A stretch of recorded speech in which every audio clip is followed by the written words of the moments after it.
Let's rock it. Okay, let's rock and roll.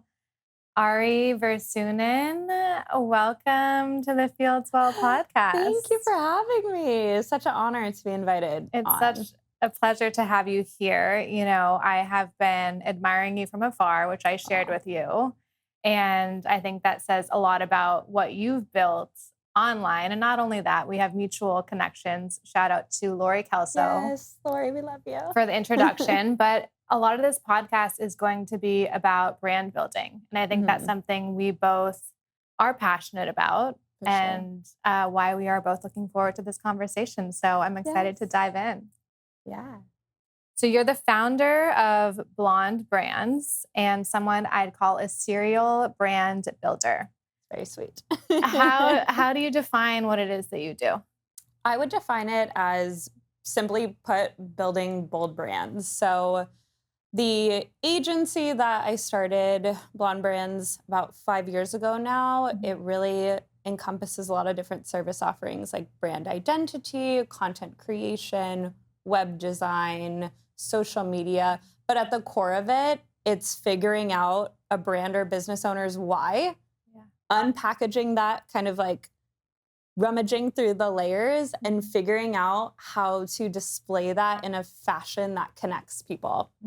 So that's kind of the 411. The 411, the surface level. I know it goes like there's a million layers. Right. It goes very deep. My question to start, so we can really like ground our audience in this, is why do you believe building a personal brand or even a business brand is so important and something individuals should take seriously in 2025? Yes, I feel like this is becoming even more vital to any business, which is why every time I'm meeting founders, business owners, even if they are long-term business owners, I'm telling them, like, get your voice online. I think that each person has a very unique story to tell, and not sharing that story and connecting with your audience or community is already putting you behind.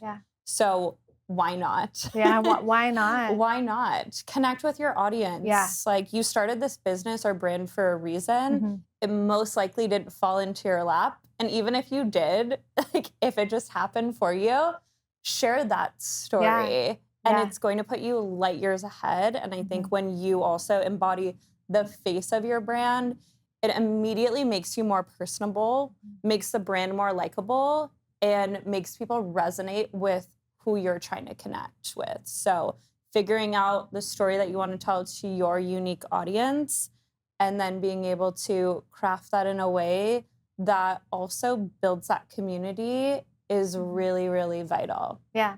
People love storytelling. And I think you will be blown away by what's possible when you start to show up for yourself and your story online. Absolutely. All of your people will be magnetized towards you when you start using your voice and showing up on social media. And I believe that, I mean, at least for me, I know with this podcast, when I'm thinking of considering a guest to be on the show, one of the first things I go and do is look at their social footprint online, because I'm like, are they showing up for their passion, their purpose, their mission? And are they going to share what they're doing in their life when they share being on this show or what they're doing going forward?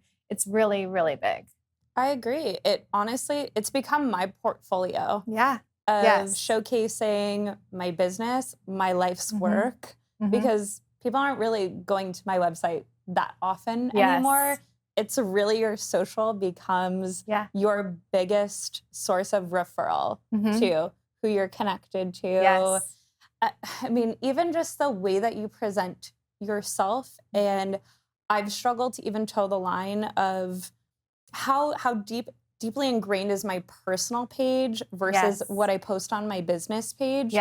And the second that I get more real, raw, authentic on my personal and actually weave them together, where like before so many people are like, tell you to separate it. Keep it separate. You know, only share your vacation pictures on your personal, like keep your business very, you know, clean cut. Like, I'm like, throw all of those rules out the window. Like, people actually, the most referrals that I get for my business are through my personal page, and people responding to like, wow, I love that you shared what you're doing on vacation, working out with your boyfriend. And then the next second, you're like filming a podcast, you're doing a business seminar. Because it's relatable and it shows that you're multifaceted, which most of us are. And so I'm with you, and I want to get into this a bit later, this difference between the personal social media page and the business one, because what I believe is really hitting now is just showing up authentically as who you are online. Absolutely. And the other day, I was getting ready for a work event, and I was literally had my red light LED face mask on. I'm making tea sandwiches for this event. My dogs are jumping on me. And I was like, in those moments, I usually don't think, I honestly just don't think to pull out my phone and record. But I was like, this is a perfect example of the chaotic mess that sometimes it takes to be an entrepreneur, running multiple businesses, also as a woman, still running your household. Yes. And it just like to have some humility. Totally. In it. We love the behind the scenes content. Yes. We love it. So Ari, you built Blond Brands from the ground up. It's easy for individuals to look at what you've built and be like, wow, everything looks so beautiful and seamless. Walk us through where you started and the key steps you took to get it to where you are today. Yeah, I love that question. I always say that my business has kind of come together as taking a little bit of pieces of what I've done throughout, like the trajectory of my life. And I grew up in a household, both my parents were entrepreneurs.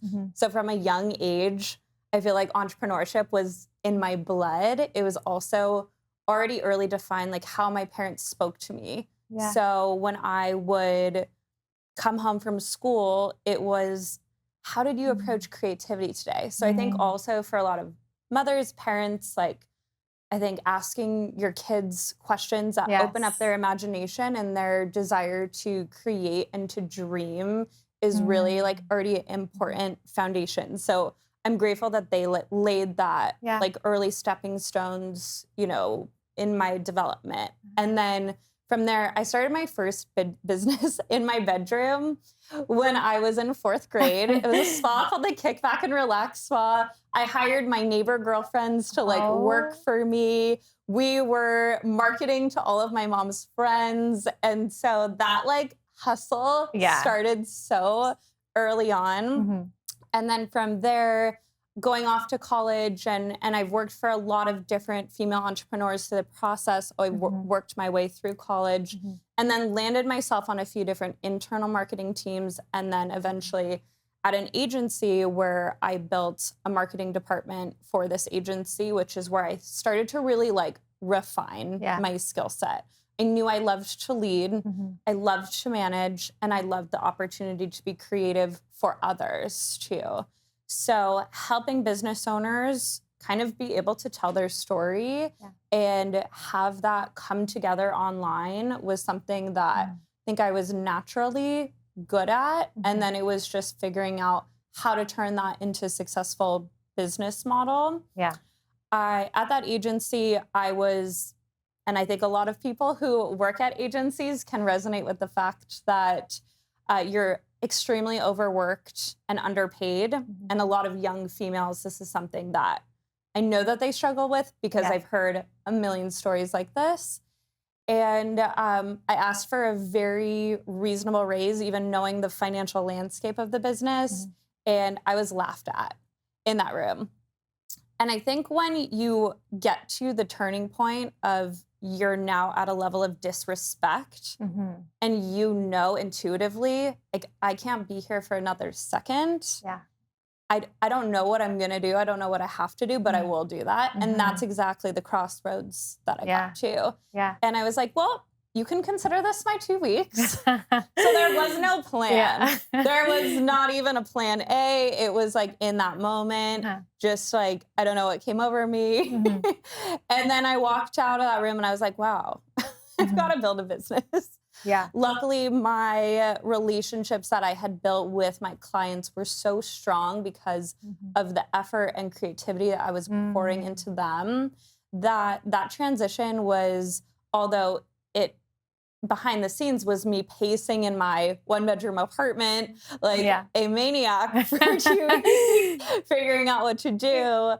It did support me. And I had that trust in myself. And I think when we talk about fearlessness, you do just take that jump and you bet on yourself. Totally. And I love the phrase like burn the boats for like the Vikings would like literally burn the boats. Yeah. Because it's like there's no going back. Like you're that devoted and convicted with what you're about to create. And I wanted to create something where my team does not feel overworked and that we're able to create work at a level of creativity that comes from a place of happiness, from love, and coming from that frequency rather than a place of overwork. Yeah, incredible. And we're going to dive in a bit more into your work and the process. But what I see from you, you're a self-starter.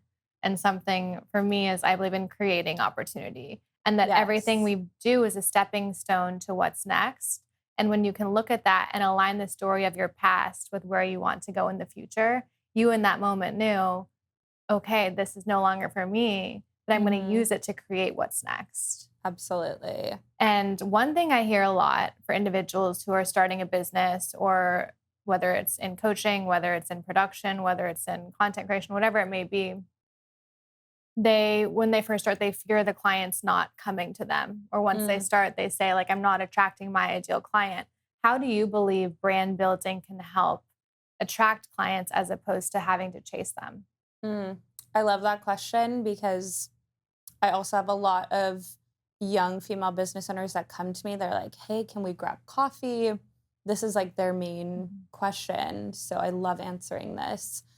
I feel like, one, get really clear on what client you're trying to attract.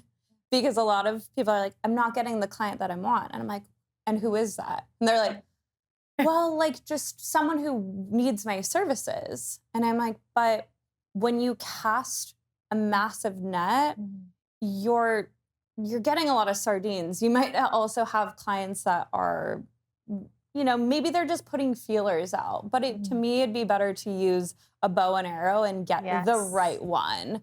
So I think lock in on who you're trying to attract. For me, I know that I love working with female business owners in health, wellness, beauty, and hospitality. Like that's kind of that was my initial vision of who I want to work with. But also there is a level of magnetism. And I think when you go from the energy, and I know you've talked about, you love frequency, the frequency of scarcity, and then you move into the frequency of abundance. Yes. And sometimes I say this and people are like, this sounds a little woo-woo, but I'm like, it really has made such a significant difference for me. So whether you believe it or not, I have a story that relates to that. And I think what you even put out online and even just the messaging of it, like I have this many client availabilities versus showcasing the work of maybe even that one client that you really love. And really, really just focusing on how can I be more expansive, helpful, supportive. And I think that already changes the energy in the room. We're electrical beings. We have a force around us that is 3 feet, 5 feet plus.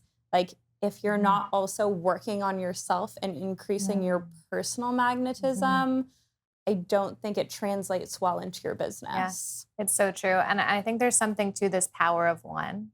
Like pouring everything that you have into serving each client that you do have, because referrals are a real thing. And when you start sharing your gift with whoever is showing up to receive it, it will create a ripple effect. Yep. Yeah, I absolutely agree. I think referrals have been the strongest source of growth for my business. I mean, at one point, I even debated just doing a referral only model. But I still, if people find me, I want to be able to help and support them. But that's also been the best clients, because if you have one really, really good client, you know their inner circle around them is most likely top quality as well. Every individual is a whole universe of opportunity. And so relationships are so important. And what I've loved through creating a brand and a business is like, it's easy to get in this mindset of like, how am I going to do this all alone or achieve all of my grand visions? But that's the thing. It's like each person you meet has the opportunity to help you get to the next level. 100%. And I think that's the importance of presence and really the quality over quantity approach. And that's why I almost don't even like to label my business an agency, because it already does not feel really in tune with what I'm trying to create. Like, we're very boutique, and I am particular about who we let into our little universe. So let's get into the creative process for our listeners. Say we came to you to help elevate Fieldswell, and if that's too personal, we can use. Let me just get in a quick consultation while I'm not. If Fieldswell is too personal, an example of one of your existing clients, like, what does the creative process look like for you, and how you really bring someone's brand to the next level? Yeah, I love that question. And let's use you as an example. While we're here. Now that you've seen the sanctuary, now that you're on the podcast. I think my very first step, and if you're like, hey, let's get started today, right? It's unpacking exactly who the business owner is, what they're trying to achieve. And I want to hear short-term, long-term, because every step in that vision is so vital to how we even start to concept the creative process. So I have some business owners are like, hey, I want to get really big on social. That's my main priority, but I'm prepping to sell in 10 years. Like, that's my big vision, and I want to go live on a farm in Northern Ireland. And I'm like, okay, great. Like, let's forge that vision to make that a reality for you. Like, I'm a long-term relationship person. Like, we're not just here for 3 months. A quick fix, overnight success. Right. And then I have some clients that are like, hey, the sales are really important. And even in that initial conversation, you can kind of understand and unpack, like, there's some people that are really just chasing ROI right now. And I think those are sometimes the people that I'm like, maybe I'm not a good long-term fit for you. There are like 10 ad agencies that I can refer you to. I think the business owners that I work with, they recognize that it is a long-term vision, and that building a brand means laying the groundwork for building this mountain. And like, let's walk that path together. So from there, I'll really construct a path for what the next 6 months and 1 year looks like. And then we get into the fun part, where once I know their business goals, I'm able to concept creative campaigns that tie in creatively, like the content creation process, and I can outline that. And then we have the social media application of it. Say if you're doing advertising, that section of it. PR, like really all the standard then marketing methods, email marketing, influencer marketing, experiential events, you name it. But all of those have to fit under those goals, or else, like, why are we doing it? What's our why? What's the intention behind it? Exactly. And that's when I get crazy. And my assistant Victoria knows I go all into the pulling inspiration. I love old photography. I love books, magazines. Like, I'm a Pinterest freak. And so then I'm able to really take the time. I like to step back, visualize, and then piece all of that together so that it also is, you know, a little bit, it's unique. It's bold. Like, I don't do anything cookie cutter, and my philosophy is always coloring outside of the lines. So try to do something different and unexpected that someone will stop even as they're scrolling and be like, what? Yes. I love that. Make people feel something. I'm big on vision boarding. And I believe when you can see it, it almost starts to feel real for you. And it's a lot easier for me to move towards something when I have a vision, like a very clear vision of what I'm moving towards. It almost like pulls me in. So are you like a magazine vision boarder? Like you do that at the end of the year? I print most of my vision board images from Pinterest actually. Yeah. And I do them on a big poster board and I put it right above my bed. Ooh. And every morning I look at it, and many of the things on there have come to be a reality, but it helps guide me. Yeah. Of where I'm going, what I'd like to do in this life. And I think it's really beautiful to experience like seeing your desires on a board and you're like, okay, that's what I'm living for. That's what I'm moving towards. And it's just really exciting because you're like, there is neuroscience behind it. Your subconscious mind will start, when it's programmed correctly, it will start noticing things in your outer environment, the people, places, and things that'll help you get to this next level or achieve your desired reality. Oh, I love that. Something too, when I've been, because like you, I'm very visual, but I used to do a vision board and I was so focused on the aesthetics of it because I'm so like, my brand, like building brain is already like, okay, like these, like this is too vibrant. And then like that won't fit in. Like I started to get so psychotic about it. And I was like, okay, what's the goal here? What's the goal? Like, what's the goal? I'm not just making a piece of like artwork. Like it is that, but also having that coupled with actually creating goals and not just like, I want that hot muscular body that I see in, my Women's Health mag, but like, what is that going to take? Yeah. And then like really creating that into actionable steps. And then as I've even gotten deeper, more into manifestation, it's then been, how do I already visualize that I'm already there and start to step into that energy? And I think that's been my next level of manifestation. Is the other day, like I sat on the beach and I started to do you know Mimi Bouchard? Yes, activations. I downloaded the app a couple of weeks ago and I've really been loving it. I sat and did her activations app, and just to do those visualizations of like, I'm already these things. How do I step into that energy?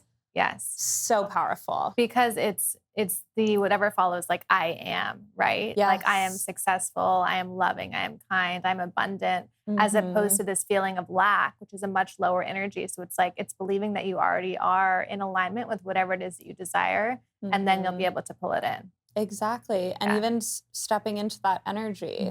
Like this morning, I'm looking into the mirror and I'm like, how am I like visualizing already? How is this podcast going to go? How's my meeting with my team going to go? What sort of energy am I bringing to those conversations and those interactions? Set the intention beforehand. Exactly. What do you believe makes a brand really stand out and be unforgettable? I personally feel that, going back to my first comment, like the storytelling piece. I think every brand has the ability to stand out and unique when they figure out how to tell their story well and then have the aesthetics to back it up. So you do have to be cutting edge. You know, I think just I have a lot of clients that are like, will Canva cut it? And I'm like, maybe, but like, let's make something out of the box for you. Really customized to your specific voice, what you're trying to achieve, and the best way to tell your story, even through, and I have taken classes in color theory, like typography, like the best way to tell your story visually and weaving in like your unique mission, your why. And I feel like I keep going back to this, but like a lot of people don't know their why. I believe like the brand building, personally or professionally, helps you come alive and helps you figure out who you really are and what you're about. Absolutely. And it's incredible to have a guide like you to help show us the way on how to best do that. Yeah, I'm a brand shaman. Yeah, she's a brand shaman, everyone. You heard it here first. So we have essentially like free PR, free marketing through Instagram is my favorite chosen platform. I know others, Facebook, YouTube, TikTok, like X, whatever you're using. Yeah, we've never had this many options. Right. Like you get to tell people who you are and what you're about. Mm-hmm. So important to figure out why you're doing what you're doing and who the images of yourself that you want to portray, who you are and how you can share that on a much deeper level. For those who aren't showing up online or who want to be but are afraid to, what tips do you have on how to get started? Yeah, I think that sometimes people overcomplicate it and they're like, okay, I don't have a marketing team. Like I've heard every excuse under the sun, or I can't dedicate that much of my budget to it. And I'm like, you don't have to freak out about this. This could be one piece of content a week. Again, take a quality over quantity approach to start connecting with your audience. And it could be as simple as everybody has a phone, set that baby up and like film your thought for the day. Yes. Or I know so many people have different business types, but start getting comfortable in front of the audience. Or if you are purely like, I cannot speak in front of the camera, this is terrifying for me. I know also a million business owners that that's their excuse. And my answer to that was find a member of your team or an intern that is passionate and comfortable speaking in front of the camera and is ready to rock your brand, but also will wear your brand's heart on their sleeve. So I think if you can find that person, that person is going to be a weapon for your business. You know, I think there's so many different excuses people can use. Yes. But like, just do the thing. You know, it's going to be uncomfortable, but you have to go through the uncomfortable phase of starting and becoming great at something. And people don't want to enter that like uncomfortable period of the learning, the growing, the evolving. Totally. To figure it out and get comfortable with it. Yeah. And I think a lot of people too, they're, who want to get into it, don't know how. Sometimes they're also like, let me just pull some stock images and start to post that. And they think that that will do the trick. And they're like, social's not working. And it's like, if you're not weaving in, again, your story and your offering, it's that won't cut it these days. So like, it would be better to focus on a few meaningful pieces of content rather than we have to hit the algorithm of 5 posts a week and you're just posting stock. What I'm starting to feel like, it's like we're realizing a lot, like you are the brand. The way that you're able to tell your story, the way that you're able to show up for your business. I know we touched on this earlier in terms of, you know, a personal Instagram account versus a business account. How do you navigate the two of them and decide what to post on personal versus business and back to this idea that you are the brand? That can be like it really depends on your business type, but for the most part, I feel like starting to focus on your personal page first can actually be really beneficial. I think when you can forge that community through your personal, you can then drive traffic to your business page strategically that way. So I would say focusing on even posting like your daily life through your personal, not having to do anything elaborate and starting to build the awareness there, and then drive traffic to your business page. And you can also post client testimonials over there. You can post portfolio work. You can post for different business types it will vary, but I would say that would be my recommended method. I say this to a lot of my clients who are building their own personal brand or business, like, where are most of your followers? And that's all on the personal account because it's what you've been building. Yeah. And you're your walking billboard. So as you're walking around and meeting people, like, I'm not saying, hi, I'm Ari Blond Brands. I mean, I could, maybe should. But it's like they're meeting me first. And then it's translating into my business. And so follow that path, already the natural path of meeting someone. Like they're meeting you, they're excited about all the facets of you and then what you bring from that energy to your business. Because they know if I'm at the core and heart of my business, like we're going to have the same beat. You know? I have had people who think my last name is Fieldswell. Honestly, you could have fooled me. Lauren Fieldswell. So in terms of feeling well, we're going to go beyond the business. I want to know what wellness means to you personally as a founder, visionary, and a creative. Oh, wellness is my foundation. I would say that, especially as someone who's highly creative, I would not be able to do the things that I do, show up the way that I show up without wellness as my stabilizer. Yeah. I mean, it all really starts my morning routine, my nighttime routine. That has been the secret sauce to my business growth. I think also when we work on ourselves and our magnetism, that always will feed our business. So being well and practicing daily habits that get me to a place of equilibrium and strength and energy is everything to me. I believe that your business expansion will mirror your personal expansion. Yes. And for me, diving deep, doing that inner work, sticking to my routines and habits that I've built has been what I attribute some of my greatest success to. Absolutely. And it's so funny when and this again sounds crazy, but when I meet with my CFO and we talk about what is important to me, where you can see it most is in my financials and also in my schedule. It's like, show me your schedule, I'll show you your priorities. So you can tell by my Google Calendar and my bank account, like, how well I'm feeling. So, because it's what I prioritize even finances on is making sure my wellness is top tier. And when I've invested more into myself is when my business has scaled. And the times that I've instead focused on scaling instead of focusing on really increasing my value, that's where I've seen dips. When I've gotten too financially focused. And then same with my schedule. I get too overworked and people think more work equals more business growth.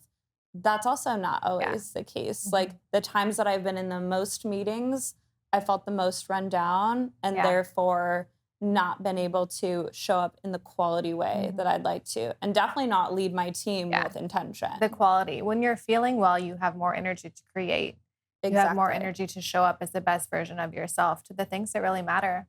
You are working on a product-based brand in the health and wellness industry. Yes. Are you able to share a little bit more about that? I love to tease, and I wish I could say, the full shebang, but I really feel like when we do speak out what we're working on, and most people are like, make sure everyone signs an NDA, and I'm like, if everyone had to sign an NDA, that means like I didn't have, an idea that was that original, like that someone could easily step in and replicate. Right. So what I'm creating is really based around, my experience with PMS, PMDD, endometriosis symptoms, and I was seeking out a product that would literally help my inflammation for my abdomen. And so I started to douse my belly in castor oil, and I found it's in this massive, packaging with a horrible twist off.